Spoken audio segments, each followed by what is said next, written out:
It is an incredible honor today to have Tom Henschel on the podcast. Tom's first memory of teaching was lining up his toys and explaining the world to them. Since then, as an executive coach based in Los Angeles, he has coached leaders and teams around the world in companies large and small. He's known for helping disruptive executives be better team players and for helping rising stars achieve the look and sound of leadership. His podcast by that name is one of the top five ranked podcasts in the management category in the US and has built a global following. He donates time to developing women early in their careers and also serves on the board of a small independent school in Los Angeles that delivers education for democracy in a way that inspires him daily. Tom, I'm so glad you were here. Thank you for being on the show. And thank you for having me. I'm so glad to talk to you. We talked a little before the recording about what an impact your show has had on me.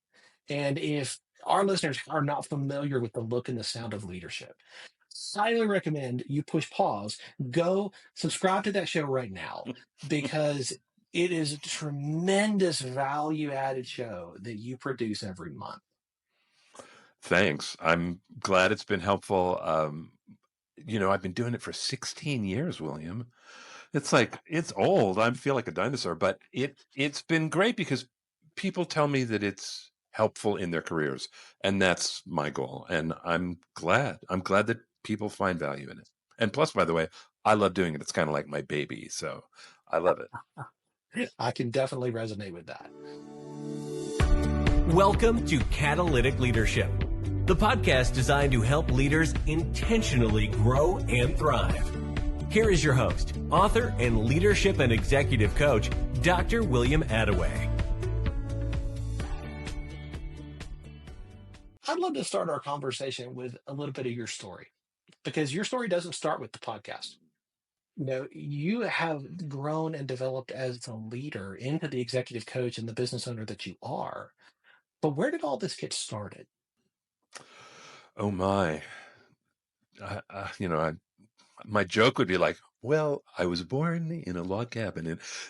But I think there's two threads that go through all of my story. One of it is around teaching and performance, Mm, and one is about being of service. mm, So the teaching and performance part is I always loved to teach. I started in the professional theater. I started in theater in high school. I taught junior high school. I mean, I had that teaching and performing thing all along. I went to the Juilliard School. I got trained as a professional actor. I worked as a professional actor into my 40s. And I was out here in Hollywood working in television. And oh, it was just really clear to me that TV wasn't going to support me forever. It just wasn't, um, which was heartbreaking for me. So I went through a real grieving for many years of like, my childhood dream is not going to last my whole lifetime. It was really sad for me. And I found this thing called corporate training. And then almost immediately, a person came to me and said, I'm starting a coaching company and I'd like you to be one of my coaches. And I said, sure, because I didn't know. And none of us knew what coaching was in those days. Coaching kind of wasn't a thing in those days. And so I've been coaching for a long time and learned a ton and have a lot of tools and have talked to all kinds of people. And it's been incredibly gratifying. And I'm so glad I'm not acting anymore. isn't that fantastic? I had no idea that it was going to be better, but and acting was fun. I got a lot out of it, but this is way better. Oh my goodness. There's no such thing, I believe, as a wasted experience in your life. Everything that has happened has contributed to making you and I into the people that we are today.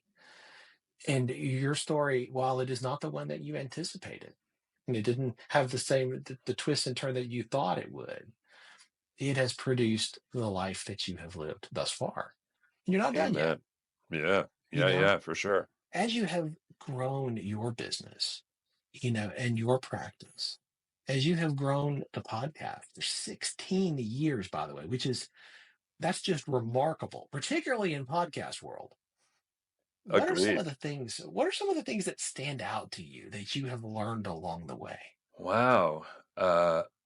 Are we speaking specifically around leadership? Are we speaking about what are, because man, I mean, I've learned all kinds of things. I've learned all Yeah. kinds of things. That's true. Thinking leadership as a leader, but you can take this where you will.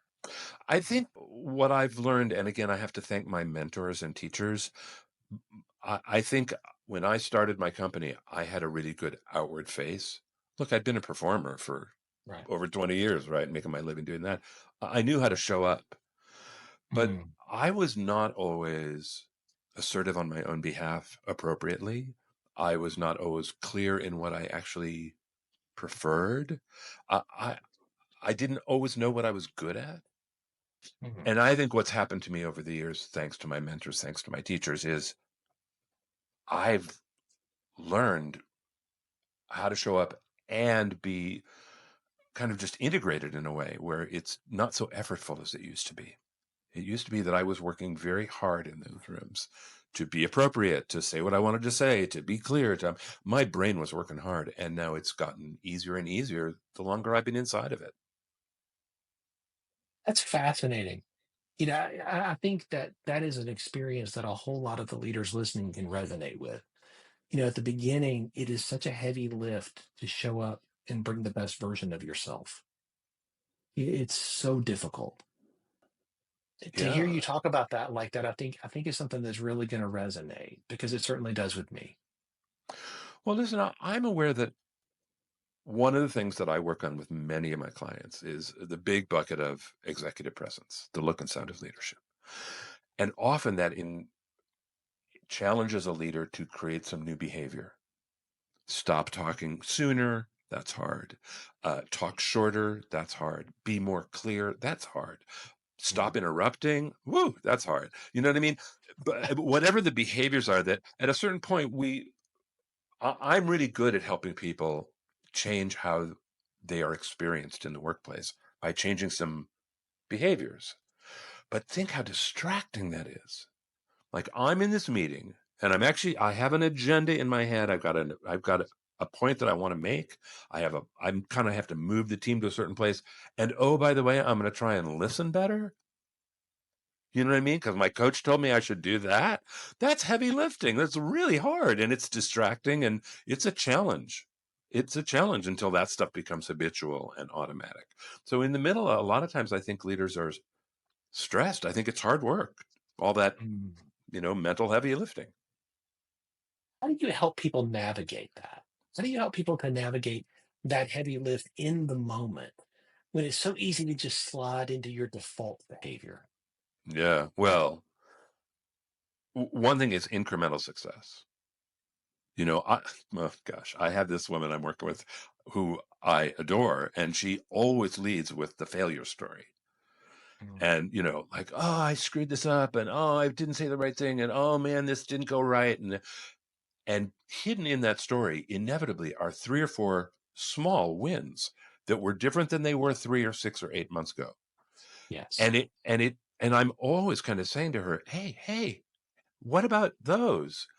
And she's learned that those actually matter because they become cumulative. You can do 2 one week, but next week you can do 3, which means that in 6 months you're going to be doing a lot. But it's incremental success and not assuming that you're going to be a light switch. I think that's really important for people when they are working on behavior. I often say that you get more of what you focus on. And I try to Right. challenge people to focus on their wins because I don't know about you, I want more wins. Right? And so by focusing on those, I encourage people to write them down in a wins journal, right? So that then you have an external knowledge base. And when you do feel those moments of failure, those moments where you feel like you've just swung and missed, and you feel like, oh, this is how it's always going to be, Right. Yeah. you can go to that knowledge base, say, this is how I feel, and that's valid. But what does the data say? And pull that out. Yes. And I just think that's such a game changer for a lot of people. I love that you do that with her. I think that's so good. Well, I believe in it. I also just want to say that your idea of journaling does something in the brain, which is if I know that I'm going to write about it tonight, then I'm Mm. looking for it during the day. And so right, it's what you said before about what you focus on is what gets attention. So if I know that I have to write one thing down at the end of the day, I'm more likely to do it. Mm. Oh, that's so good. Your show, like I say, 16 years. That is absolutely astounding. And each month you put out an episode that is a must listen to for me. You have covered so many different topics around the look and the sound of leadership, this executive presence, the communication, the networking, so many practical things. What is the feedback that you get like on this show? I get a lot of gratitude from people. This is so Mm. helpful. Just to help your listeners understand, the show's about 20 minutes long and it's kind of in two halves. And the first half is a story as if you, the listener, are listening to a coaching session. It's almost 100% dialogue. There's almost no narration in it. And then the second part is me unpacking what you heard and giving some tools. I think people are grateful for the story because it's sticky. And I think they're grateful for the tools because they're applicable. You can actually use them. And so people find it both kind of entertaining, it's easy to go down, and it's helpful. So that's the feedback that I get. I would definitely resonate with that. As, Yeah. as you as I think about different episodes that have impacted me, I think your conversations around networking have been incredibly powerful from my Hmm. perspective, because that is something that I've had to learn how to do. It is not something that is naturally intuitive, and so many practical things in those episodes that hit me in a place that I said, okay, that's I can take a step here. Oh, There's there's good. there's a next step. So thank you for that. Well, and listen, if that's what it does for you or any listener, I go, that's the win, right? That's what I'm hoping is exactly that, is that there's something, an idea you can take, apply it, and be better tomorrow. That's fantastic. A lot of the people listening, Tom, are leaders in a lot of different contexts, from digital marketing agency owners to business owners of other kinds, founders, entrepreneurs, senior executives, and they're listening. And here's an opportunity for you to speak into their lives. If you could share one thing with them, or share a story, or share something that you just want to make sure they walk away with, what would you love to share? Well, I'll share an idea that I say in almost every coaching engagement that I have is I think if you're going to be seen as a really high powered, effective leader, you need to do two things every day. You need to pay attention to your results and you need to pay attention to your relationships. Mm. And I believe that all of us on the planet do some of both, but most people are not equally weighted. Most people favor one side over the other, right? The That is people true. that I tend to coach tend to be very high in results and lower in relationships because I am high in relationships and lower in results. And so I've got a lot on that column to share and teach. I think for your listeners to be aware of which side they're on, and you don't listen, I'm a big believer in strengths. I think you should know your strengths. I think you should count on them, but you don't need to turn them up. If you want a really long career, if you want people to be devoted followers, you need to get more in balance. You need to bring up the lower side. And that is a challenge for people, whichever side you're working on, right? For me to get better at running my business and paying attention to results has been a long journey, William. And it ain't over. So whichever side you're working on, that's where I think it would behoove you to pay attention. If somebody is in that boat who's listening to this, and I'm confident quite a few are, where they focus on results and relationships are like, oh yeah, that too. And that's Yeah, just right. the way they lean. What's a next step for them? What's one thing that they can do? Say, okay, I recognize this. This is the reality as it is, but I want to grow. Okay. I have a challenge for people. Uh, I think, well, here's the challenge. I think as a leader, it's important that you have clarity about what you need people to know and do, what you need them to understand. It's really important that you as a leader be able to tell that to people. And consequently, as leaders, especially leaders who take on that burden in a way that feels healthy, like putting on, the clothes that are your work clothes, it feels good. It often makes us very focused on us as the communicator. And I think what often is the piece to add is that, number one, the person you're talking to is a person with a life and a family and hopes and dreams outside your workplace.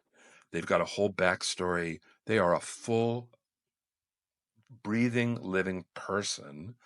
And here's number two, I promise you they are different from you. So what makes sense to you? Well, don't you understand this? You have to. I mean, who wouldn't think that, right? I mean, all those kind of things that we think to ourselves because it's freaking obvious to us. Right. It is not obvious to the other person. And by the way, probably won't be after you tell it to them 2 or 3 times. It still will not be obvious to them. And that's not your flaw or theirs. That's just people, because people are different and they hear differently and they have different values. So I want to say to people who are wanting to boost their relationship skills, remember that people are people. You need to stop focusing on you and focus on them. How are they listening? How are they taking it in? What do they understand? What questions do they have? Their questions aren't a threat to you. The questions are the help. That's how you know how to help them. So let them ask their questions. Don't run over them. And the second idea is they are different. They're going to understand it differently. They're going to hear it differently. They're different from you. Mm, so powerful and so true. When we Mm. when we look at other people and we see them as actual 3D human beings, not just as a cog in the machine of what we're building, not just for what they do, but for who they are. What a game changer. Yeah. Right. Yes. Because it is easy, by the way, especially at work, especially for leaders who are busy. They're already working so hard. They've got so much on their mind. And I see you and I know who you are. You're the guy who was supposed to get me that report yesterday and I don't have it. And that's all I know. Right. And by the way, that's all I actually really care about. Mm, And if I'm going to be a powerful leader and create devoted followers, I need to bring the other part of me into the room with you. mm. I'm not saying excuse you. I'm not saying I don't hold you accountable. But I am saying that I recognize that something's at work with you, meaning something's working on you that made you miss that deadline. What is it? And I need to be curious about that. Genuinely curious, not to punish you, not to set you up and push you in a trap, but to go like, how do we make this better? Because William on my team is not functioning full throttle, and that's not good for anybody. So let me see what I can do to help as opposed to just be pissed because you're an obstacle in my way. When I see a client who takes that step and begins to see and to treat their people, their team members as valued individuals, as 3D human beings. In my experience, those team members then begin to lean in. And I know a lot of people listening are thinking, oh yeah, but I got to focus on the bottom line. I mean, I got to focus on the results. If your Hmm. team members lean in, that increases retention. And if you can increase retention on your team and you can increase retention with your clients because you have increased your ability on the relational side of the equation, that's going to impact your bottom line. You're going to see that reflected in a very positive way. Have you seen that same sort of response? Well, I'll tell you how I see it. I tend to work in fairly large companies where teams are either happy or they're not. Mm, And teams that are not happy, there's all kinds of problems. All kinds of mm, problems. And teams, I mean, I'm in the middle of one right now. I am coaching the leader of a team. The company's got probably 50,000 employees, and they're doing this company-wide thing that's happening that's never happened before. It's intense. And people love working for this guy, and he's leading the change. And I keep looking, going, gee, aren't people freaked out here? Aren't people like behaving badly? I mean, that's what I would expect. and they're not. And so, I see something like that and I go, I want to learn from this guy, right? Because but really, like, think what he's accomplishing. It's fantastic. So I get to witness teams that are healthy and teams that are not. As you think about the teams that are healthy and the teams that are not, like, are there common threads? Like, for the leaders who are listening, if they're trying to build a team culture, if they're trying to build a team that's healthy, a team that runs at a healthy and sustainable pace, I often say, are there threads that you see that they need to be mindful of and give some attention to? Yes, what comes to mind is the beginning of the pyramid in the five behaviors of. Oh, it's funny. I know it is the five behaviors of a cohesive team, but it's the book from Patrick Lencioni is the five Dysfunctions. behaviors of Yeah. a dysfunction, the five dysfunctions of a team. Right. Um, it starts with trust, meaning really, really, do I trust that you're going to do what you say you're going to do as the leader? Do I trust that you're going to be fair? Do I trust you as a leader? I don't even have to like want to be at your house for dinner, but right? I mean, you're going to have an impact on my life as a leader. Do I Mhm. trust you? Yeah. There needs to be an ability to have productive conflict because Mhm. the value of, listen, we all talk about diversity in different ways, but why I think one of the values of diversity on a team is you get different ideas. So things expand. And by the way, I came from show business where there were certain sets where you could be on a set and contribute, and it was so exciting. And there were certain sets where you did like just do your job, shut up and do your job. You know what I mean? Right. Shut up and do your job is never fun. And by the way, some leaders create those teams. Mm. They show up in staff meetings and they don't contribute because they're not expected to. They're expected to Mm. be right, take good notes, find out what you need to do, and go out and do it. Right. So trust, the ability to have conflict, and then accountability. Man, really, is everybody going to do what they say they're going to do? And if they don't, is it appropriate? Whatever the response is, because we want to be a winning team, and there's going to be fumbles. The fumbles aren't the problem. It's what comes after the fumble that's the problem. Mm. So those are the three that I would start with. Love that. You are leading your business, your company, your team at a higher level today than you did 3 or 4 or 5 years ago. And 3 or 4 or 5 years from now, they're going to need you to lead at a higher level still. How do you stay on top of your game? How do you level up with new leadership skills that your team, your business, your clients are going to need you to have so that you can help them do what they do better? I ask for a lot of feedback, so that's one. I because my team knows what they need and I don't. So I ask for a lot of feedback, and they've learned over the years that I mean it, and they tell me, and it's been hugely helpful. That's one way I up my game. Another is that I continue to get more and more clear on my own priorities, and my priorities are not the same as they were 5 years ago, nor do I want them to be the same in 5 years from now. But so I'm always kind of like going, what am I really trying to accomplish here? What is this project really about? How I'm trying to get as clear as I can because then I can communicate it and everything goes better at that point if I'm clear. And by the way, it doesn't mean I have to have every answer because I don't want to have every answer. But I have to be clear about like how wide is the road and what direction is the road going, right? And are we under a tree canopy or are we out in the desert? Like I have to be clear on the landscape so that people can contribute. That's my job. And so I continue to get better at that. It's easier but yeah, that's where I spend a lot of my time. I love that. And it's obvious that you are a continual learner and evaluator, always looking and asking the question, how do we make this better? How do we do this better? Oh yeah. Listen, one of my colleagues taught me like she said this question out loud and I just was like, oh, it was so great. She said that she was part of a team that has a workflow. And when they get to the end of their second iteration, they all look at each other and the question is, how might we be wrong?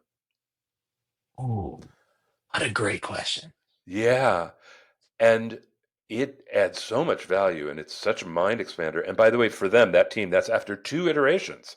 They've done 2 full drafts before they ask that question. But that idea of continual learning, listen, I look at my life. I mean, I'm better at what I did than I was 5 years ago. And I've been coaching for 30 years and I'm a better coach now than I was. I was like, but I think that feels like a very low bar to me. I don't mean because I'm not a good coach. I mean because I'm supposed to be getting better. Right. That's the goal, right? Yeah, right. Yeah, and by the way, it's what I'm asking my clients to do. So, Right. yeah. They follow where we lead. If we're not leading in that, something's wrong. And yet, how many leaders, and I'm sure you see this just like I do, how many leaders get to a point and they just stop learning? They're not as Oh, intentional about it as they once were. William, listen, my heart goes out to them. I work with these men and women in these big corporations where their jobs are so big and they have so much going on and they want to be good leaders. So they're trying to make time for that person who needs them for a little bit, but it's like, whoa, and it's just 20 minutes off their calendar and another 20. I mean, oh my God. And then, the overseas parent company calls and you jump it and it's 10:30 at night. These poor people, why are they not learners? They're lucky to get through their day. Mm.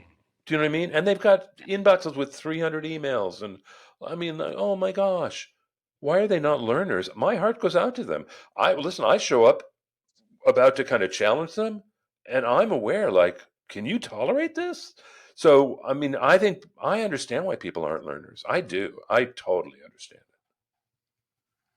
So what do they do if they feel that overwhelm, but they know this is important? How do you challenge them to move into a learning posture? Well, by usually they've asked for it. Hopefully, right? Right? Yeah, but so I don't have to like convince them of that. Yes, I I I like to think that leaders, as people who are evolving, are looking around. Am I as happy as I was a year ago? Right? I hope it's true in long-term relationships. You've been married for 25 years. It doesn't mean you shouldn't look at your marriage, right? So, you started your company and you're leading your company and it's going as well as it can go. Does that mean it can't be better? Are you probably getting feedback that's the same as it was 10 years ago? People are still annoyed at that one thing. Like, wouldn't you maybe want to take care of that now? At some point, you're going to say it's worth it, right? At some point, you're going to say, I can add that to my plate because I know the payoff's going to make a difference. Mm, brilliant. As a continual learner yourself, as one who is always sharpening the saw, is there a book that has made a big difference in your journey that you would recommend to the leaders who are listening? Hey, if you haven't read this or listened to this book, you should check it out. So many. I feel like the dad who goes, "Oh, I have to pick one child." um, can I bargain and do two with you? Absolutely. You are not the first. So listen, they're both old, but they both are books that I keep going back to and that have served my clients. So one is Crucial Conversations.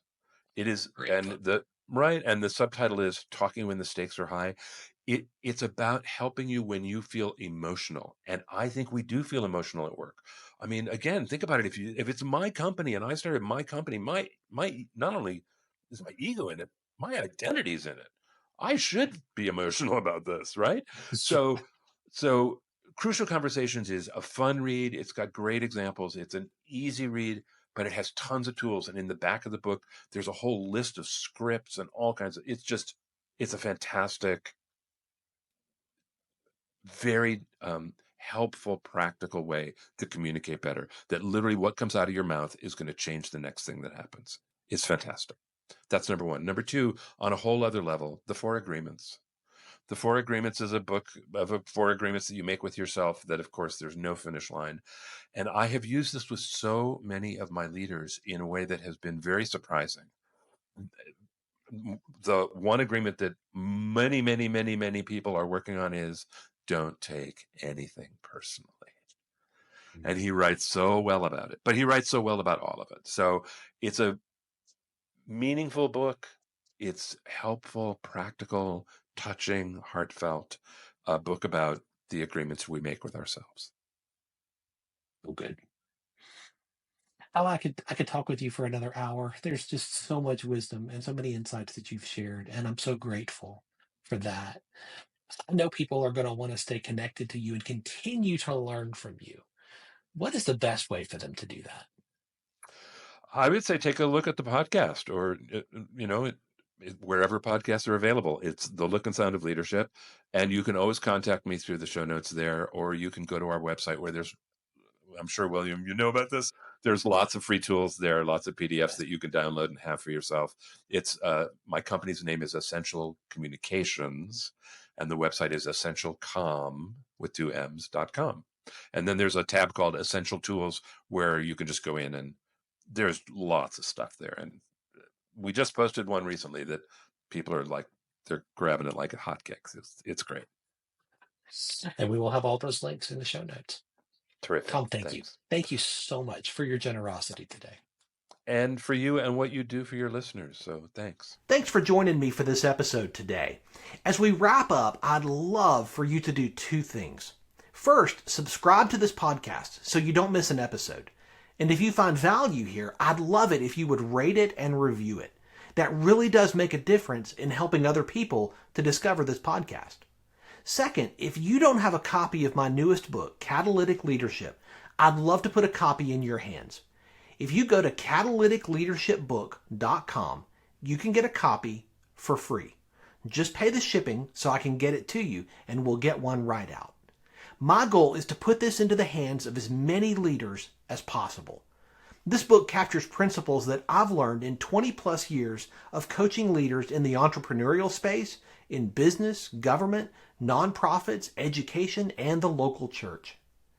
You can also connect with me on LinkedIn to keep up with what I'm currently learning and thinking about. And if you're ready to take a next step with a coach to help you intentionally grow and thrive as a leader, I'd be honored to help you. Just go to catalyticleadership.net to book a call with me. Stay tuned for our next episode next week. Until then, as always, leaders, choose to be catalytic.